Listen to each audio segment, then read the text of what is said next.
Hi hello ನಮಸ್ಕಾರ. ನೀವು ನೋಡ್ತಿದ್ದೀರಾ ಲಾಗಿನ್ ಮಾದೇವ ಯೂಟ್ಯೂಬ್ ಚಾನಲ್ಗೆ ತಮ್ಮೆಲ್ಲರಿಗೂ ಸ್ವಾಗತ ಸುಸ್ವಾಗತ.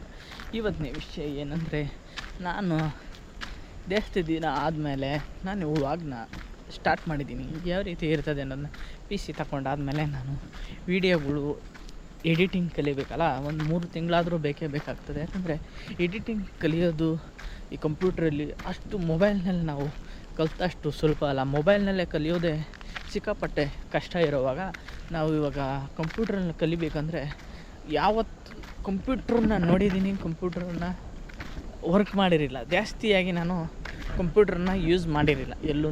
ಸುಮ್ಮನೆ ಬೇಸಿಕ್ಕಾಗಿ ಮೌಸ್ ಮೂವ್ ಮಾಡೋದು, ಸಣ್ಣ ಪುಟ್ಟ ಪ್ರೋಗ್ರಾಮ್ಗಳ್ನ ಅಲ್ಲಿ ಇಲ್ಲಿ ಕೊಟ್ಟಾಗ 5 ನಿಮಿಷ 10 ನಿಮಿಷ ನೋಡಿದ್ದೀನಿ ಅಷ್ಟೇ, ಯಾವ ರೀತಿ ಇರ್ಬೋದು ಅಂತ. ಅದು ಬಿಟ್ಟರೆ ಇನ್ನು ಬೇರೆ ಏನು ನನಗೆ ಗೊತ್ತಿಲ್ಲ.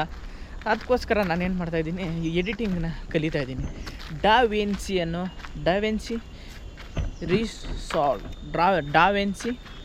ರೀಸಾಲ್ವ್ ಅನ್ನೋ ಒಂದು ವಿಡಿಯೋ ಎಡಿಟಿಂಗ್ ಸಾಫ್ಟ್ವೇರ್ನಲ್ಲಿ ಕಲಿತಾಯಿದ್ದೀನಿ. ಅದನ್ನು ನೋಡಿದ್ರೆ ಭಯ ಬಿದ್ದೋಯ್ತಿರೋ ಆ ರೀತಿ ಆಪ್ಷನ್ಸ್ಗಳು ಇದೆ. ಬೇರೆ ಬೇರೆ ರೀತಿ ಇನ್ನು ಏನೇನೋ ಗೊತ್ತೇ ಇಲ್ಲದೆ ಇರೋಂಥ ಅಡ್ವಾನ್ಸ್ ಫೀಚರ್ಸ್ಗಳು ಅದರಲ್ಲಿದೆ. ಅದಕ್ಕೋಸ್ಕರ ನಾನೊಂದು ವಿಡಿಯೋ ಕಲರ್ ಗ್ರೇಡಿಂಗ್ ಮಾಡೋಕ್ಕೋಸ್ಕರ ಇಷ್ಟು ದಿವಸ ನಾನು ಫ್ಲ್ಯಾಟಲ್ಲಿ ರೆಕಾರ್ಡ್ ಮಾಡಿದ್ದೆ. 2 ವೀಡಿಯೋಗಳನ್ನ ಫ್ಲ್ಯಾಟಲ್ಲಿ ರೆಕಾರ್ಡ್ ಮಾಡಿ ಅದು ಕಲರ್ ಗ್ರೇಡಿಂಗ್ ಮಾಡಿದ್ದೆ. ಇವಾಗ ಗೋಪ್ರೋ ಕಲರ್ ಚೆನ್ನಾಗಿದೆ ಅಂತ ಹೇಳ್ತಾರೆ. ಆ ಒಂದು ಗೋಪ್ರೋ ಕಲರ್ನಲ್ಲಿ ನಾನು ಈಗ ರೆಕಾರ್ಡ್ ಮಾಡ್ತಾಯಿದ್ದೀನಿ. ಗೋಪ್ರೋ ಕಲರ್ ಮೋಡ್ನ ಆನ್ ಮಾಡಿಕೊಂಡು ಈ ಒಂದು ವಿಡಿಯೋ ಕ್ವಾಲಿಟಿ ಯಾವ ರೀತಿ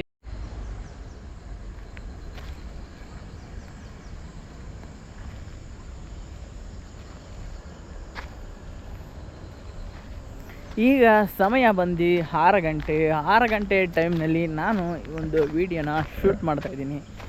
ಒಂದು ವೀಡಿಯೋ ಕ್ವಾಲಿಟಿ ಯಾವ ರೀತಿ ಬರ್ತಾಯಿದೆ 6 ಗಂಟೆಯಲ್ಲಿ, ಒಂದು ಬ್ರೈಟ್ನೆಸ್ ಹೇಗಿದೆ ಅನ್ನೋದನ್ನು ನೋಡಿ. ಇಲ್ಲಿ ನೋಡ್ತಾ ಇದ್ದೀರಲ್ಲ, ಇದು ಅವರೆಕಾಯಿ ತೊಗರಿಕಾಯಿ ಹಾಕಿರುವಂತಹ ತೋಟ ಇದು. ಆದರೆ ಅವರೆಕಾಯಿ ಇನ್ನೂ ಬರಿಲ್ಲ, ಇನ್ನೂ ಟೈಮ್ ತಗೋತದೆ. ಇನ್ನೂ ಒಂದು 2 ತಿಂಗಳು ಬೇಕಾಯ್ತದೆ. ಇನ್ನು ಹೂವು ಕೂಡ ಬರಲಿಲ್ಲ. ಈಗ ಚಿಗುರಿ ಚೆನ್ನಾಗಿ ಹರಡಿದೆ, ನೋಡ್ತಾ ಇರ್ಬೋದು ಯಾವ ರೀತಿ ಹರಡಿದೆ ಅಂತ. ಇನ್ನು ತೊಗರಿ ಗಿಡ ನೋಡ್ತಾ ಇದ್ದೀರಾ, ತೊಗರಿ ಗಿಡ ಕೂಡ ಸರಿಯಾಗಿ ಈ ವರ್ಷ ಬರಲಿಲ್ಲ. ಯಾಕಂದರೆ ಮಳೆ ಸರಿಯಾಗಿ ಆಗಿಲ್ಲ. ಆದ ಕಾರಣ ತೊಗರಿ ಗಿಡಗಳು ಕೂಡ ಚೆನ್ನಾಗಿ ಬರಲಿಲ್ಲ ಇಲ್ಲಿ. ನೆಕ್ಸ್ಟು ಇನ್ನು ಅಕ್ಕಪಕ್ಕ ಇರುವ ಮರ ಗಿಡಗಳ ಬಗ್ಗೆ ನೋಡ್ತಾ ಇದ್ದೀರಾ, ಅವೆಲ್ಲ ವಿಡಿಯೋ ಕ್ವಾಲಿಟಿ ಯಾವ ರೀತಿ ರೆಕಾರ್ಡ್ ಆಗಿದೆ ಅನ್ನೋದನ್ನ. ಈ ವರ್ಷ ಮಳೆ ಉಯ್ದೆ ಇಲ್ಲದೆ ಇರೋದಕ್ಕೆ ನೋಡ್ತಾ ಇದ್ದೀರಾ, ಸತ್ತೆ ನೀರಿನಲ್ಲೇ ಸತ್ತೆ ಬೆಳ್ಕೊಬಿಟ್ಟಿದೆ. ಈ ಸತ್ತೆ ಮಳೆ ಏನಾನ ಬಂದಿದ್ದರೆ ಈ ಒಂದು ಸತ್ತೆ ಎಲ್ಲ ಕ್ಲಿಯರಾಗಿ ಹೋಗ್ತಿತ್ತು. ಆದರೆ ಮಳೆ ಬರದೇ ಇರೋ ಕಾರಣ ನೋಡ್ತಾ ಇದ್ದೀರಾ ಯಾವ ರೀತಿ ಸತ್ತೆ ಬೆಳ್ಕೊಬಿಟ್ಟಿದೆ ಅಂತ. ಅದೆಲ್ಲಿ ಬಂದಿದ್ದೀನಿ, ಯಾವ ರೀತಿ ಇದೆ ನೋಡಿ. ಸಿಕ್ಕಾಪಟ್ಟೆ ಸೊಳ್ಳೆ ಇದೆ. ಯಾಕಂದರೆ ಈ ಒಂದು ಜಾಗದಲ್ಲಿ ಒಂದು ಹಚ್ಚ ಹಸಿರಿನ ಗಿಡ ಮರಗಳು ಇರೋಂಥವು ಸೊಳ್ಳೆಗಳು ವಾಸ ಮಾಡ್ತಾ ಇರ್ತವೆ. ನಿಂತ ನೀರಿನಲ್ಲಿ ಕೂಡ ಸೊಳ್ಳೆಗಳು ವಾಸ ಮಾಡ್ತವೆ, ಮರಿ ಮಾಡ್ತವೆ. ಇನ್ನು ಹೀಗೆ ಮುಂದೆ ಹೋದರೆ ತೊಗರಿ ಗಿಡಗಳು ಹಾಕಿರೋ ಜಾಗನ ನೀವು ನೋಡ್ಬೋದು.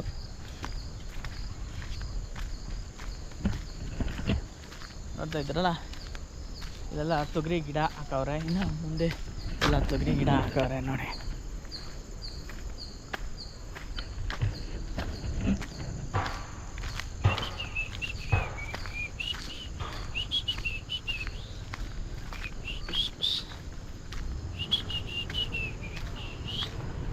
ಏನು ಕಾಯಿ ಅಂತ ಗೊತ್ತಾಗಿಲ್ಲ. ಈಗ ಇನ್ನು ಪೀಚ್ ಬಿಡ್ತಾ ಇದೆ.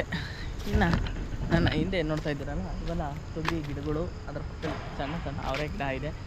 ಅವರೆ ಗಿಡ ಮಳೆ ಇಲ್ಲದ ಕಾರಣ ಅವರೆ ಗಿಡಗಳು ಕೂಡ ಸರಿಯಾಗಿ ಬರಲಿಲ್ಲ. ಇನ್ನು ಎಷ್ಟೇ ನೀರು ಕಟ್ಟಿದ್ರು, ಯಾವುದೇ ನೀರು ಹಾಕಿದ್ರು ಕೂಡ ಗಿಡಗಳು ಚೆನ್ನಾಗಿ ಬೆಳೆಯೋದಿಲ್ಲ. ಅದೇ ಮಳೆ ಏನಾನ ಬೀದ್ಬಿಟ್ರೆ ಎಂತೆಂಥ ಸತ್ತೆ ಏನು ಈ ಮಣ್ಣಲ್ಲಿ ಏನೂ ಇರೋದಿಲ್ಲ. ಇಲ್ಲೆಲ್ಲ ಗಿಡ ಉಟ್ಕೊಬಿಡ್ತವೆ. ಆ ಥರ ಮಳೆಗೆ ಪವರ್ ಇದೆ. ಅದಕ್ಕೆ ಎಲ್ಲ ರೈತರು ಮಳೆನ ನಂಬ್ಕೊಂಡಿರೋದು. ಯಾಕಂದರೆ ಎಲ್ಲ ಕಡೆ ನೀರಿನ ಸೌಲಭ್ಯ ಇಲ್ಲ ವ್ಯವಸಾಯ ಮಾಡೋಕ್ಕೆ. ಖುಷ್ ನಾಯಿ ಬಂದಿದ್ದೆ. ಯಾವ ಊರು ನಾಯಿ ಗೊತ್ತಿಲ್ಲ. ಏನು ಸಮಸ್ಯೆ? ಹಾಂ, ಯಾರು ನಾಯಿ? ನೀನು ಹಗ್ಗ ಬೇರೆ ಹಾಕ್ಬಿಟ್ಟಾರೆ. ಏಯ್ ಕಳ್ಳನ ಮಗನೇ, ಕಳ್ಳ ಇದು ಗಂಡ ಇದು. ಬರ ಏನೋ ಬಾ. ಯಾರೋ ನಮ್ಮೂರೇನೋ ಅಂದ್ಬಿಟ್ಟು ಬತ್ತು ಮೂಸ್ ನೋಡ್ಬಿಟ್ಟು ಯಾರು ನಮ್ಮೂರಲ್ಲ ಅಂದ್ಬಿಟ್ಟು ಬೈಕ್ ಇದ್ದರೂ ಹೋಯ್ತಾ ಇದೆ. ಬರೋ ಶೇಟ್ ಹಾಕ್ಬಿಟ್ರಿ ದಿನ ಕಳ್ಳ ಮನೆ. ಈ ಒಂದು ಸಾಂಪಲ್ ವಿಡಿಯೋನ ನೀವು ನೋಡಿದ್ದೀರಾ. ಇದಿಷ್ಟು ಈ ವಿಡಿಯೋದಲ್ಲಿರೋ ಮಾಹಿತಿ. ಸಿಗೋಣ ನೆಕ್ಸ್ಟ್ ವಿಡಿಯೋದಲ್ಲಿ. Take care, Tata.